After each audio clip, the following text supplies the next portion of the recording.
Hello, 7th grade art class.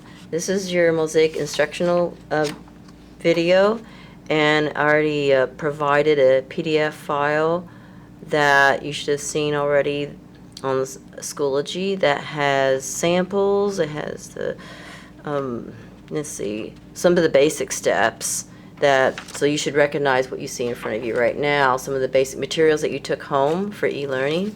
Now here's a finished sample. I'm going to kind of recreate a little bit of that. So if I was recreating this, there are two papers you should have taken home. A big square, which is really your frame. So it would look like just plain like this. Of course, that would not get cut. You don't want to get dirty. So I would really just set that aside. And then you would have your background paper. Now, of course, you may have chosen something different color than what I have, but if I was recreating this one, then I would have chosen a red. You can see how it fits right there. Now, that little background square also does not get cut. The only pieces you would cut would be those other strips and chunks of paper that you had chosen to take home. And you can see that I've already cut away some shapes and strips from my green, white, and black. I was just kind of anticipating those were the colors I was going to need. You can use papers at home too. That'd be fine. So if you ran a little bit short or something. Now also you took home a glue stick like this. And if you have liquid glue, I personally prefer it. I think it's a little more forgiving. You can kind of move your pieces around a little bit before you press them down with this glue stick. Some people do like to use this instead.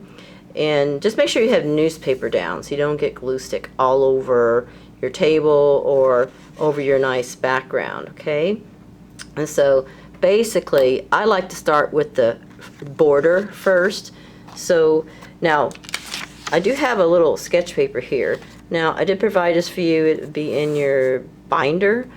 If you'd like to practice, it's not required that you bring this back or anything like that, but some people like to practice their shape. You'll notice that I just put like a dotted line to simulate what my border would look like. But when I look at it, it looks like a line. But our paper strips are going to get pieced together so that we read it as a line, but really a good mosaic would have spaces, consistent small spaces in between the pieces, like they're kind of floating on the background. Now, I did do a little bit different technique. I did do some layering, kind of like sandwiching or layering some shapes on top of other shapes. So you can get creative like that. You can even leave a little bit of extra open negative space. See these little red areas? That's my red background showing through. If you think it enhances your design and you've mosaiced most of your square, then it's okay to do that. Okay, so here's like my idea in pencil. Notice it's a very simple design, nothing super complicated, because if you try something really detailed and complicated and hard to see, by the time you try to mosaic it, it'll drive you nuts, because it will get more intricate as you mosaic.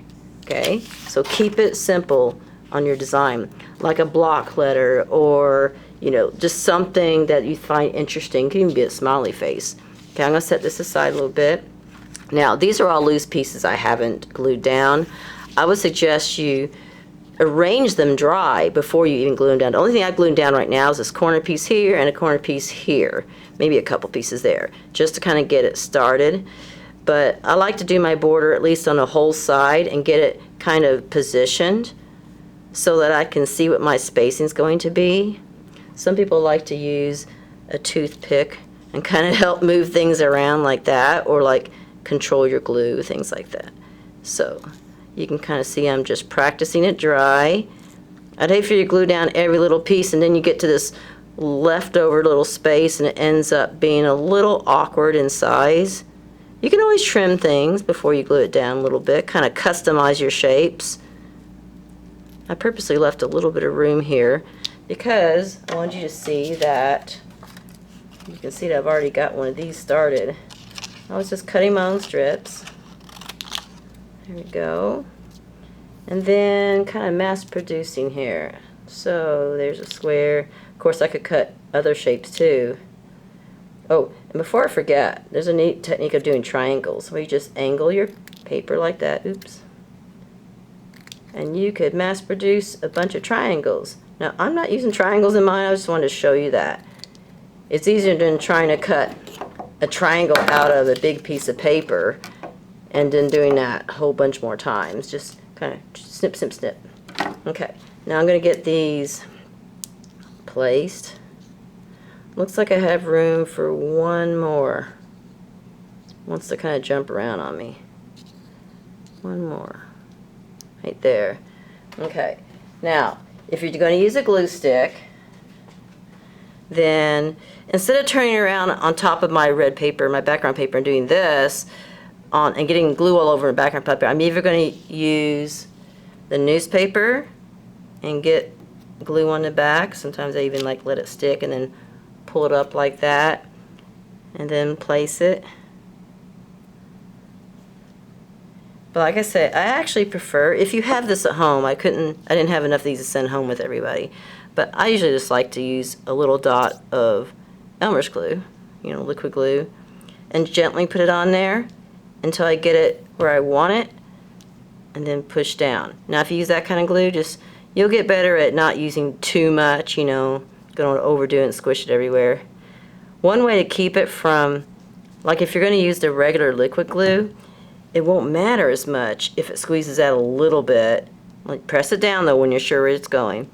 Because something cool you could do is use a flat brush, and when you're totally done, when it's at this stage before I put it on the background, you can actually drizzle glue and then spread it with a flat brush and let it dry, and it makes this nice kind of glaze. It keeps it all on there. Now most of us aren't going to do that to ours. Now once I did that and it's dried, then I could frame it.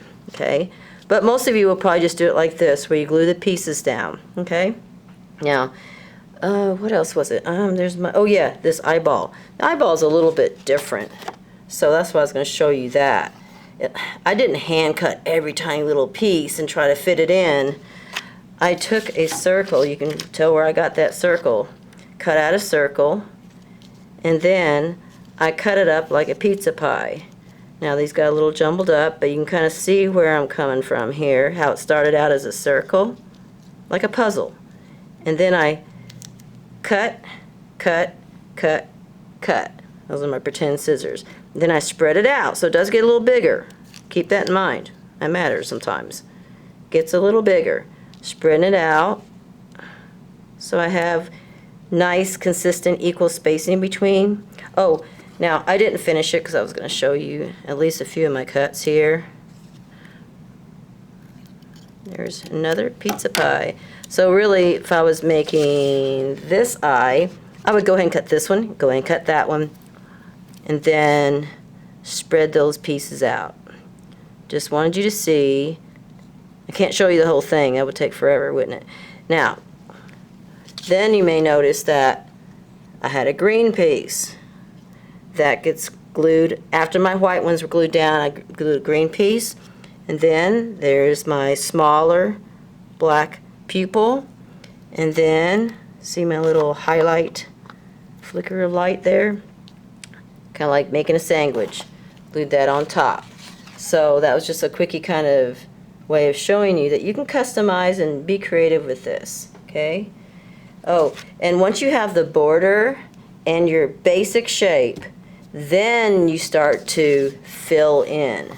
So I started taking a color, lining it on the inside. Sometimes I'd come and I'd hit something, and then I would customize my shape, make it fit, then piece it back in there, or I would just end up going back around it. So you can kind of design the background space as you go, and that gets kind of fun because everybody has a different way of deciding how they're going to fill spaces. You can cut out hearts, you can cut out whatever shape you want to, basically. Okay, and that's all I'm going to show you for right now.